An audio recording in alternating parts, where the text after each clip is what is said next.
Sunan. Yang pertama Sunan Abi Daud, Imam Abu Daud. Yang kedua Sunan Nasai, Imam Nasai. Yang ketiga Sunan Tirmidzi, Imam Ibnu Saurah At-Tirmidzi. Yang keempat Sunan Ibni Majah. Nanti kalau dalam hadis ada di Sahih, ini diriwayatkan oleh 4 imam. Maksudnya Imam Abi Daud, Imam Nasai, Imam Tirmizi, Imam Ibni Majah. Apa status hadis itu? Wa sahahahu Ibnu Khuzaimah. Hadis ini dinyatakan sahih oleh Imam Ibnu Khuzaimah. Wa akhrajahul Baihaqi, dan imam ini juga, hadis ini juga disebutkan oleh Imam Al-Baihaqi. Apa nama kitab Imam Al-Baihaqi? As-Sunan Al-Kubra, sunnah-sunnah yang besar. Itulah hadis-hadis yang kita baca pagi kok. Mudah-mudahan bermanfaat, menjadi bekal kita untuk nanti di bulan Ramadan. Lama lagi, tapi memang Nabi menyiapkan persiapan Ramadan itu dari bulan Rajab. Allahumma barik lana fi Rajab, berikan kami berkah di bulan Rajab. Wa Sya'ban, berikan kami berkah di bulan Sya'ban. Wa ballighna Ramadan, sampaikan kami ke bulan Ramadan. Apa pelajaran dari doa ini? Bahwa persiapannya dari mulai bulan Rajab, bulan Sya'ban, bulan Ramadan. Ustaz, macam mana kalau ambo puasa dari bulan Rajab? Bagus, boleh. Bulan Rajab puasa, bulan Sya'ban puasa, bulan Ramadan puasa. Tapi bagi bapak-bapak yang masih kerja di kantor, gara-gara berpuasa badan lemas, pekerjaan di kantor wajib, berpuasa sunat. Gara-gara yang sunat rusak yang wajib, tak boleh. Tapi tak ada tanggungan. Ibu tinggal di rumah sendirian, boleh. Pernah Ustaz puasa 3 bulan? Ambo pernah puasa 3 bulan. Rajab, Sya'ban, Ramadan, full 3 bulan. Bila? Waktu Covid. Ceramah tidak bisa, tabligh akbar tidak bisa. Tahun 2009 boleh. Tinggal di ruko di Pahit Indah samping Purna MTQ. Surang. Bini tidak ada. Puasa 3 bulan puasa. Nak beli nasi ke tempat makan payah. Beli nasi sebungkus dibagi 2. Itu untuk buka, itu untuk sahur. Nah, jadi kalau ada yang berniat puasa, apalagi adik-adik mahasiswa, bagus puasa itu untuk menekan libido seksual. Kalau makannya banyak, matanya terang. Tapi kalau puasa, datang kawan, bro ada cewek cantik, tak nampak dia bodoh. Kalau puasa, apa kata Nabi? Man istata'a minkumul ba'ata, wahai anak muda, siapa yang diantara kamu sanggup menikah, falyatazawwaj, menikahlah. Fa innahu aghaddu lil basar, menjaga mata, wa ahsanu lil farj, menjaga kemaluan. Faman lam yastati, siapa yang tak sanggup menikah, fa alaihi bisawm, hendaklah ianya puasa. Fa innahu lahu wija, karena puasa itu menjaga dirinya dari perbuatan maksiat. Ibu-ibu puasa bagus untuk apa? Diet. Ini banyak ndak makan, ndak minum.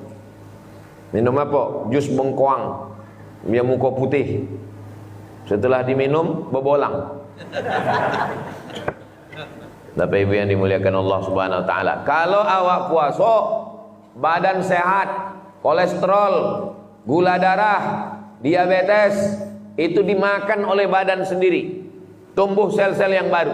Tak percaya tanya dokter. Kalau ambo jolehkan nanti dokter pun bingung pula. Man takallama fi ghairi fannihi ata bil ajaib. Siapa yang bicara bukan pada bidangnya, ngomongnya ajaib-ajaib. Bapak Ibu yang dimuliakan Allah Subhanahu wa taala, itu kaji awak subuh iko, salat sunan isyraq 2 rakaat. Setelah itu nanti kita akan jawab pertanyaan-pertanyaan. Jangan kemana-mana, kita lanjutkan setelah yang satu ini. Tausiah hari ko direkam, diupload, yang ketek ke TikTok, yang godang ke YouTube, bisa ditonton ulang di channel Tabung Wakaf Umat Official. Jangan lupa subscribe, like, share, and comment. Semua hasil dari video itu untuk pesantren Nurul Azhar di Palas. Habis jembatan Leton sampai Simpang Bingung, jangan bingung-bingung lagi. Belok ke kiri, Sebelum TPU Covid ada pesantren Nurul Azhar yang dibangun di Yayasan Tabung Wakaf Umat, ketuanya Ustadz Al-Nof Dinar. Dalam setiap bulan kami punya program namanya 20 jam bersama Ustadz Abdul Somad. Dari mulai kajian sebelum Jumat, khutbah Jumat, ba'da Jumat, malam Sabtu, Sabtu subuh, Sabtu siang. Setiap Jumat Sabtu pekan kedua. Semua duit yang dapat dimasukkan ke pesantren Nurul Azhar, anak-anak gratis 25 orang setahun. Dan kini anak-anak Juli nanti naik kelas 2 aliyah.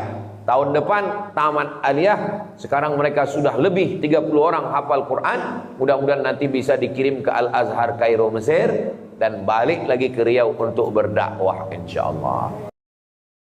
Mudah-mudahan Bapak Ibu ikut mensupport program ini insyaallah. Hari libur, hari Ahad, bawa anak menantu sahabat Bapak Ibu pergi menengok pesantren sana.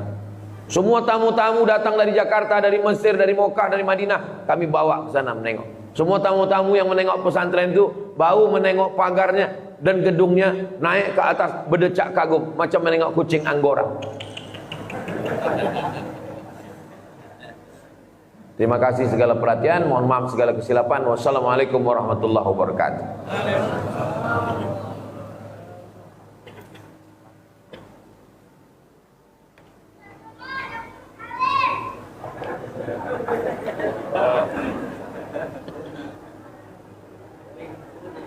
Masya Allah. Alam ya. Betul kan? Betul.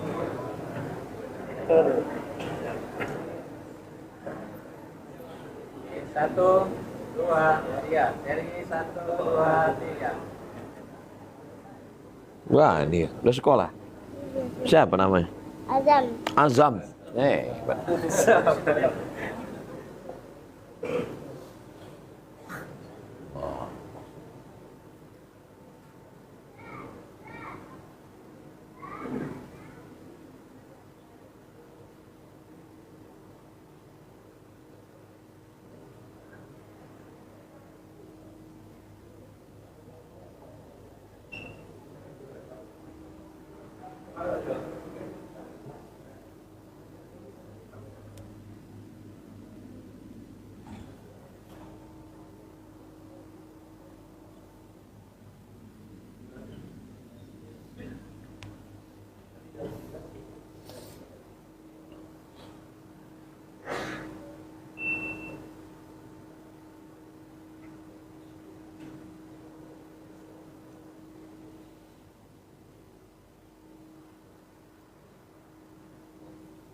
Assalamualaikum warahmatullahi wabarakatuh.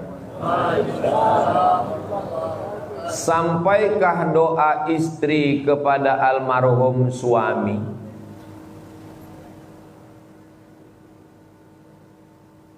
Awak naik motor di jalan Harapan Raya. Sesudah jembatan sebelah kiri kan ada kubur, ya kan? Lalu awak ucapkan doa, Assalamualaikum ya ala diyar minal mu'minin wa inna insyaallah bikum lahiqun yarhamullahu mustaqdimin wal mustakhirin nas'alullah lana wa lakumul afiyah. Pertanyaannya, sampai enggak doa awak untuk yang dikubur? Sampai. Padahal mudah ada hubungan semuanya. Enggak ada hubungan nikah, enggak ada hubungan nasab, enggak ada hubungan nasib. Kenapa bisa sampai? Karena sama-sama beriman la ilaha illallah Muhammadur Rasulullah. Apalagi doa ibu kepada almarhum suami sampai. Tapi Buya, dalam hadis itu disebut iza mata ibnu Adam in qata'a amaluhu. Kalau manusia lah mati putus amalnya. Dengarkan baik-baik. Jangan terlalu fokus doa sampai tidak mengisi kotak. Iko Abdul Somad, iza mata ibnu Adam, kalau mati Abdul Somad anak Adam, kalau mati Abdul Somad, inqata'a amaluhu, amalnya putus. Yang putus itu amal manusia untuk Abdul Somad atau amal Abdul Somad?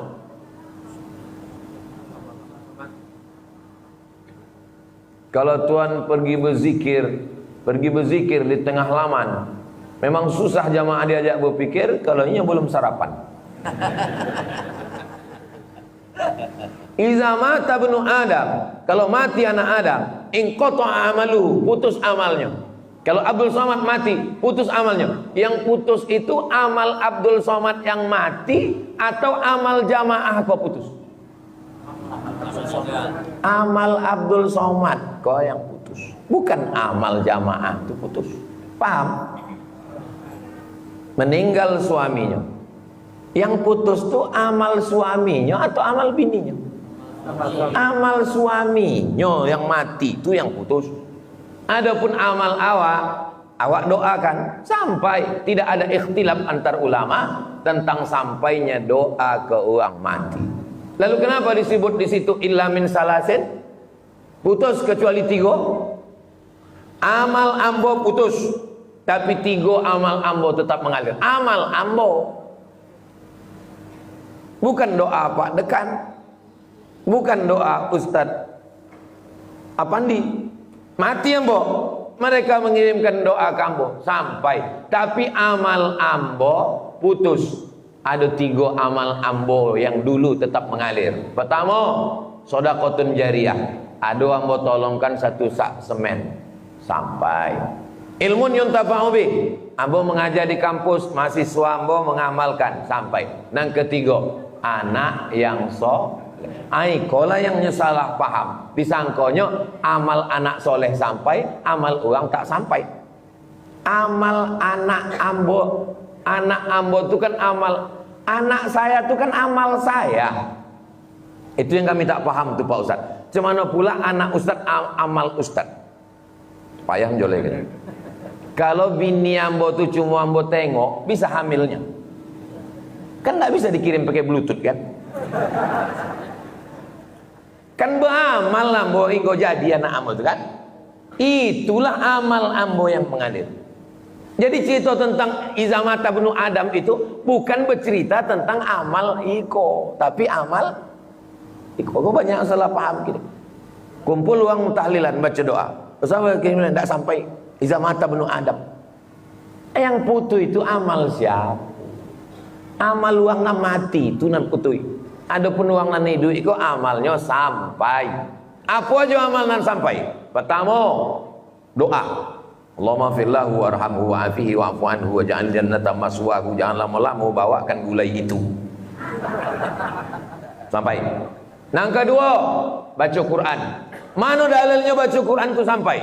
Kata Nabi, kata sahabat Nabi namanya Abdullah bin Umar, anak Umar bin Khattab, kalau ambo mati, bacakan pada kepala ambo Al-Fatihah, pada kaki ambo ujung Al-Baqarah, lillahi ma fis samawati wa ma fil ard. Tengok dalam kitab Ar-Ruh, ditulis oleh Imam Ibnu Qayyim Al-Jauziyah, murid Imam Ibnu Taimiyah. Sampai bacaan Quran pada orang mati. 3, tahlil la ilaha illallah sampai. Mana dalilnya? Nabi membolah pelepah korma, dicucukkannya ke makam. Apa kata Imam Nawawi? Hadis sahih dalam Sahih Muslim. Kalau pelepah korma bertasbih, tasbihnya sampai, apalagi tasbih, tahmid, tahtim, tahlil orang beriman. Sampai, apalagi sampai? Sedekah. Ya Rasulullah, ummi matat, emak ambo mati. Ayu sedekah tu afdal. Apunan paling elok? Kata Nabi, sedekah. Sedekah apa? Suqyal ma, memberi air minum. Boikan air minum. Sedangkan air minum sampai, apalagi gulai asam podeh bau. Sampai. 5, apalagi sampai? Umrah, haji. Labbaik Allahumma subrumah, ambo hajikan subrumah. Kata Nabi, wa mengajikan siapa? Subrumah. Subrumah itu siapa? Sudah ambo. Wa lah haji apa belum? Belum. Kata Nabi, hajikan dulu dirimu, baru hajikan subrumah. Haji sampai. Kalau haji sampai, umrah pun sampai. Maka umroh yang pertama umroh untuk awak, umroh yang kedua dari Ji'ranah, dari Tan'im, dari Hudaybiyah itu untuk almarhum. Mana dalilnya umroh sampai? Wa atimmul hajja wal umrata. Wow di situ tuh wow namanya wow ataf. Maknanya kalau haji sampai umroh pun sampai. 6. Apa lagi yang sampai? Kurban. Nabi menyembelih kurban, Allahumma haza'an Muhammad wa ali Muhammad. Iko untuk Muhammad dan keluarga Muhammad. Waktu itu Khadijah sudah meninggal. Itu menunjukkan kurban untuk orang mati pun sampai. Bagi bapak ibu yang belum mendaftar kurban, daftar segera. Ingat, qobau terbatas. Umur saya 27 tahun dan memilih tidak pacaran. Saya berpuasa untuk menahan syahwat, tapi nafsu tak terbendung. Apakah mimpi basah itu dosa? Yang dosa itu yang awak bisa memilih, mau minum air zam-zam atau minum khamar. Awak bisa milih apa enggak? Bisa. Ambo minum air zam-zam, ambo dapat pahala. Ambo minum khamar, ambo dapat dosa. Yang dosa itu ketika bisa memilih. Mimpi bisa awak milih? Bisa. Malam itu nak mimpi sama siko. Malam itu mimpi sama mahasiswa fakultas pertanian. Malam itu sama fakultas. Bisa, bisa. Mana bisa? Kalau ndak bisa awak memilih, maka awak tidak berdosa. Apakah jatuh cinta itu dosa? Nah. Mimpi tak bisa pilihan. Maka kalau ada orang tidurnya di siang puasa, lalu kemudian maaf cakap mimpinya, keluar spermanya, batalkah puasanya? Tidak. Kenapa? Karena bukan pilihan. Paham tak paham? Paham. Apakah ada fatwa tentang masalah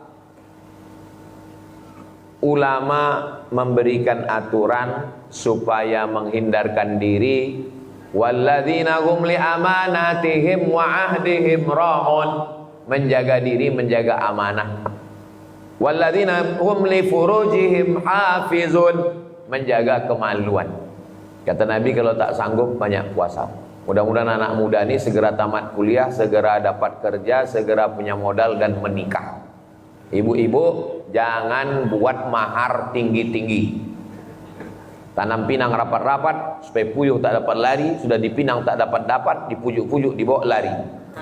Nah, akhirnya sudah terjadi apa yang terjadi, barulah diizinkan MBA, Married by Accident.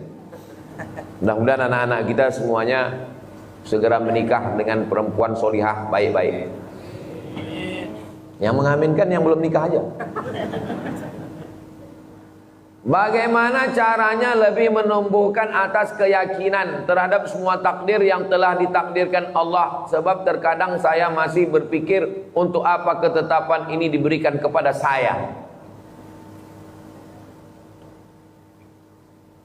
Innallaha katabal maqadir. Allah sudah menuliskan takdir. Khamsin alfasanah, 50.000 tahun. Qabla an yakhluqas samawati wal ard, sebelum Allah menciptakan langit dan bumi. Yang kita tak bisa memilih. Pada perkara yang bisa memilih, jangan kau katakan takdir. Ini takdir yang bisa dipilih. Yang tak bisa memilih. Diponis dokter kena penyakit kanker otak. Bisa milih. Datang rupanya malaikat, mau kanker otak apa kanker jantung? Tak bisa milih. Jangan pada yang bisa memilih lalu kalian burukkan takdir Allah. Mahasiswa dikirim ke Pekanbaru kuliah, pacaran, hamil, balik ke kampung, ditanya sama emaknya, kenapa kau hamil? Ini takdir Allah. Dua dosa. Pertama dosa berzina, kedua dosa bicara takdir tanpa ilmu. Kau memilih antara pacaran atau tidak pacaran, antara keluar malam minggu atau tidak, antara mau atau tidak. Kan kau dikasih Allah. Inna sam'a, pendengaran, wal basar, penglihatan, wal fuad, hati dan pikiran. Tapi pada perkara yang tak bisa memilih, takdir Allah. Diponis dokter kena penyakit kanker, takdir Allah. Lalu kemudian muncul dalam pikiran, Kenapa mesti aku yang menerima takdir ini? Maka rukun iman yang keenam, antu'mina billah bil qadari, antu'mina bil qadari khairihi wa syarrihi, beriman kepada takdir buruk dan takdir baik. 3, pertama, tanamkan ke dalam pikiran bahwa ini takdir ketetapan Allah yang kita tidak bisa menolak. Yang kedua, husnuzon kepada Allah. Mungkin Allah ingin menghapuskan dosa saya, mungkin Allah ingin mengangkat derajat saya, mungkin amal saya kurang cukup masuk surga. Selalu husnuzon pada Allah. Yang ketiga, yang paling puncak, ridho. Ridho. Man lam yardha biqadai, siapa yang tak ridho menerima takdirku, walam yasbir bibalai, tidak sabar menerima ujianku, falyatlub rabban siwaya, carilah Tuhan selain aku. Melembutkan hati dan pikiran dengan dua. Pertama dengan ilmu, yang kedua dengan zikir. Zikir banyak, memperbanyak zikir. Ikut suluk tarekat Naqsabandiyah, bagus untuk menanamkan zikir Allah ke dalam kalbu. Allah, Allah, Allah, Allah, Allah, Allah, Allah, Allah, Allah, Allah, Allah, Allah. Karena kalau ini hidup, ini berhenti. Yang paling jahat tuh ini. Kalau mulut ini bisa didiamkan, kalau tangan ini bisa didiamkan, kalau mata ini bisa didiamkan, tapi kalau di pikiran tak bisa diam. Kenapa aku yang sakit? Kenapa aku yang kena? Kenapa tidak tetangga? Kenapa tidak dia? Kenapa tidak dia? Kenapa? Itu mau bercakap suang.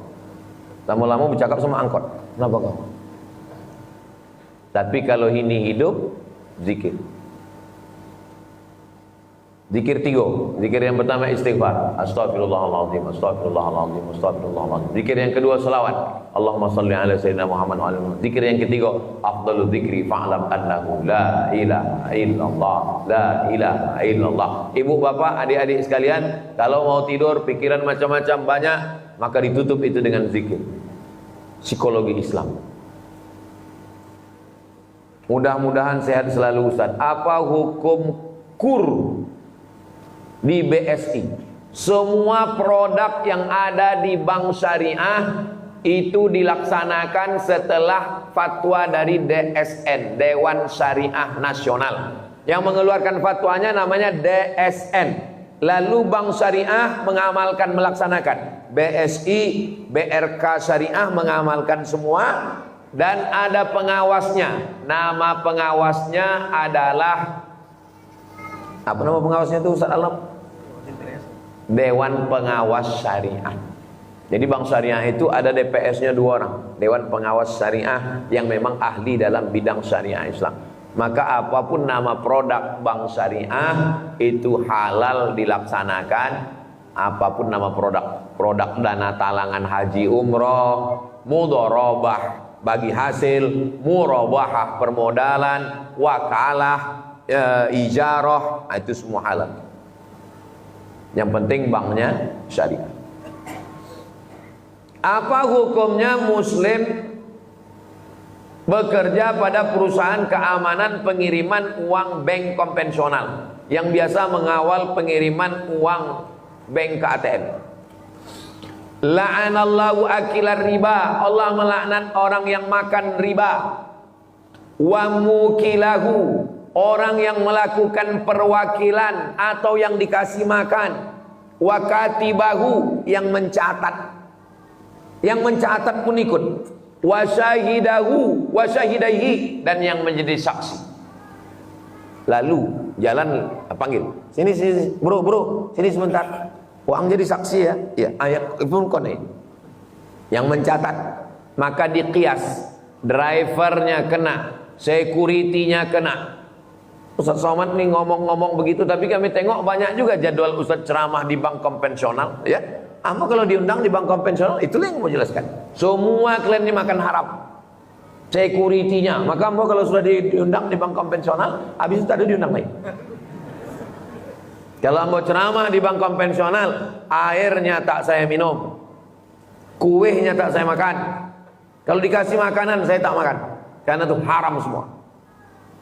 Dikasihnya duit, ambo ambil, ambo serahkan ke yayasan tabung wakaf umat, karena itu untuk masoleh amah. Ibu bapak kalau dapat duit dari bank konvensional, kumpul banyak-banyak, serahkan ke Ustaz Al-Naf. Tapi waktu menyerahkannya serahkan aja gini. Jangan tak usah apa, tak usah cakap, Ustaz, Iko ada beberapa duit haram untuk Ustaz. Jangan.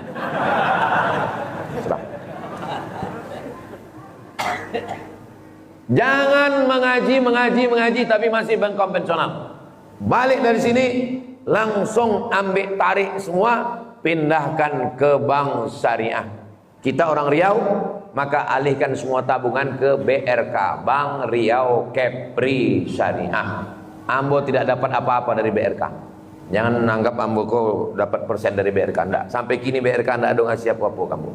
Kalaupun ada, enggak akan Ambo terima. Ambo serahkan ke Yayasan Tabung Wakaf Umat Ustaz Al-Naf Binan.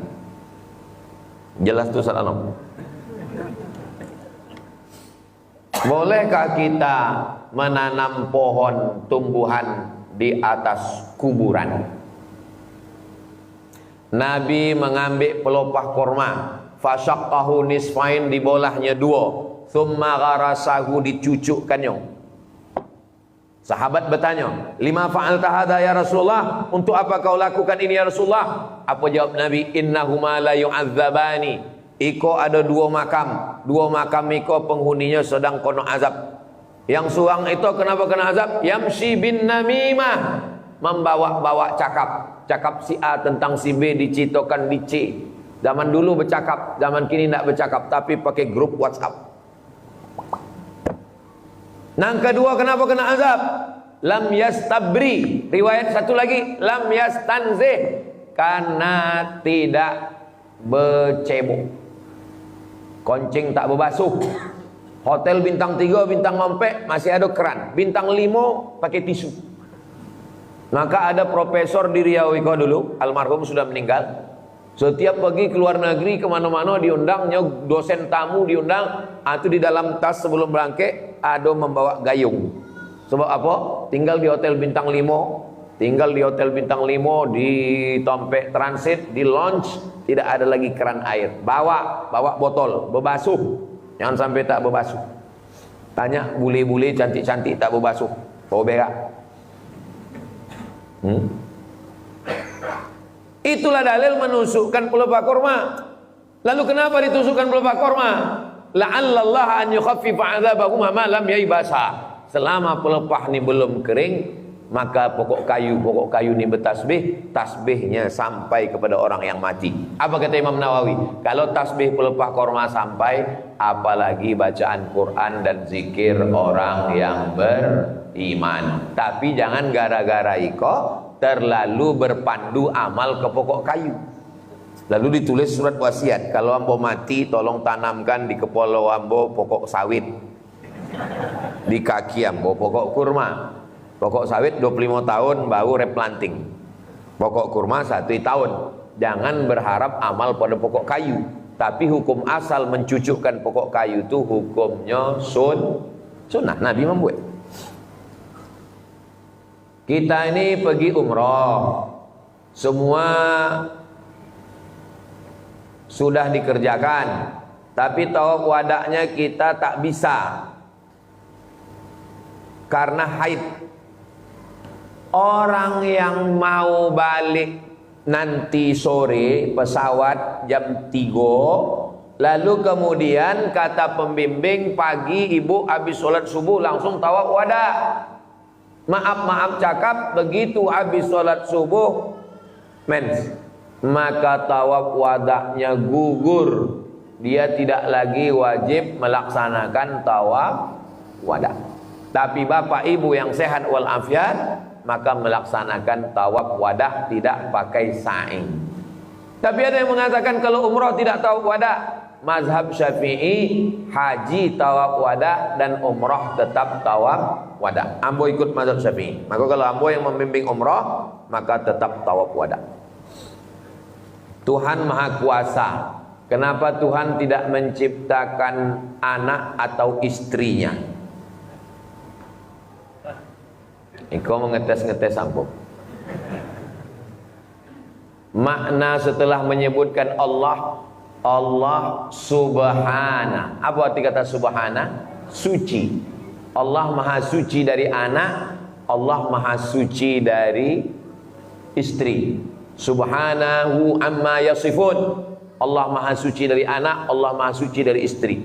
Allah maha suci dari sifat makhluk. Itulah pentingnya belajar sifat 20, wujud, qidam, baqa, mukhalafatuhu lil awadis. Allah mukhalafah, berbeda dengan makhluk. Allah wajib berbeda dengan makhluk. Kalau sama dengan makhluk, dia bukan Allah. Jadi kalau Tuhan kalian sama dengan makhluk, beranak, berbini, siapa nama anaknya? Hercules. Mati bininya, berbininya satu lagi, itulah emak tiri Hercules, jadi setan. Nama ayah Hercules kau Tuhan, namanya dewa Zeus.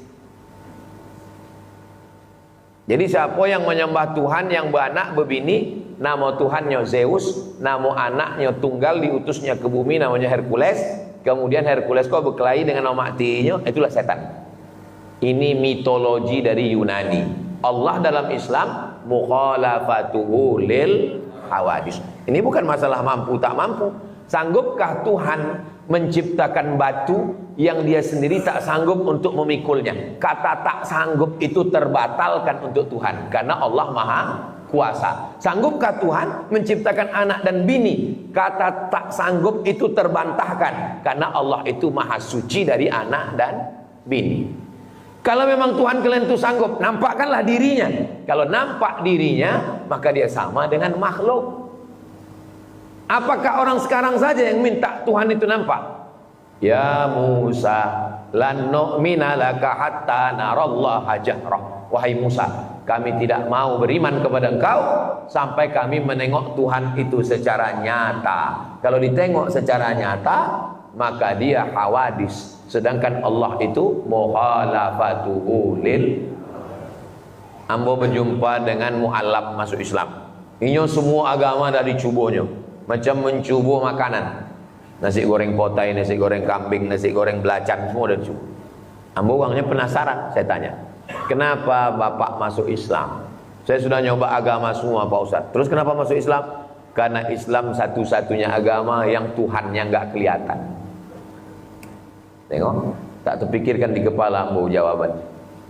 Maka kalau ingin menguatkan tauhid, kajilah sifat 20, wujud, qidam, baqa, mukhalafatul awadisi, qiyamuhu bi nafsihi, wahdaniyah, qudrat, iradat, ilmun, hayat, sama, basar, kalam. Ada laki-laki rambutnya macam sarang tawon, diputar-putarnya tangannya keluar omeh, dikulum-kulumnya mulutnya keluar omeh. Iya pulang. Ya, izin nak balik. Semua mengakunya Tuhan. Macam mana cara membatalkan? Adik-adik mahasiswa nanti dikaku, ini Tuhan kami, this is my God. Macam mana cara membatalkan? Membatalkannya dengan sifat 20. Dengan satu sifat terbatalkanlah dia. Wujud, qidam, baqa. Qidam tak berawal, baqa tak berakhir. Kalau berawal dan berakhir berarti bukan Tuhan. Apakah Isa Tuhan? Tidak, karena dia berawal, dia dilahirkan oleh Maryam. Apakah Maryam Tuhan? Tidak, karena dia berawal, dilahirkan oleh Hana. Nama ayahnya Imran. Imran menikah dengan Hana, hamil dia. Itu yang disebutkan dalam surat Ali Imran. Kenapa cuma sifat 20? Kenapa cuma 20 sifat? Sifat Allah kan banyak. Sifat Allah banyak. Ulama Asy'ariyah menyusun sifat 20 untuk membatasi sifat-sifat yang boleh menafikan Allah daripada makhluk. Maka buatkan satu kajian khusus di masjid ini. Masjid-masjid mesti punya 3 kajian. Pertama kajian akidah, kedua kajian fikih, ketiga kajian akhlak. 3 ini jangan sampai hilang. Tabligh akbar penting, tapi tabligh akbar itu kajian umum. Kalau mau ngaji serius 3, mintakan ustadznya ke Ustadz Al-Noq supaya untuk mengkaji akidah. Kitab yang dikaji untuk akidah namanya kitab Aqidatul Awam. Nama syarahnya Jala'ul Afham Sayyid Muhammad bin Alawi Al-Hasani Al-Maliki dari Makkah Al-Mukarramah. Ada kitabnya masuk Al-Noq.